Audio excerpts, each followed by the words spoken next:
কি? আমার নাম সোনালী মাহাতো। আপনি কোন ক্লাসে পড়েন? এই তো ক্লাস 9 এর এক্সাম চলছে, পরের বছর ক্লাস 10। ক্লাস কোন 9 স্কুল? আমাদের ইন্দিরানপুর কলোনি হাই স্কুল। আপনার বাবার নাম কি? মানিক কুমার মাহাতো। ছবি আঁকতে কেমন লাগে আপনার?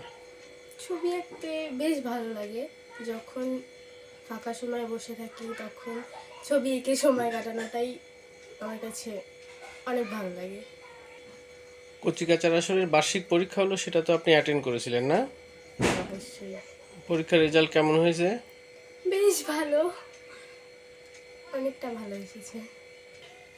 বড় হয়ে আপনার চিন্তা ভাবনা কি? বড় হয়ে আমি আঁকাআঁকি নিয়ে কিছু একটা করতে চাই ভবিষ্যতে, এটাই এখন। করেন?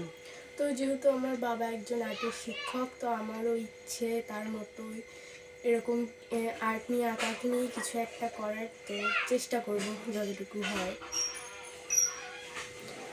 আর আপনারা সবাই আমাকে আশীর্বাদ করবেন আমি যেন জীবনে ভালো কিছু করতে পারি।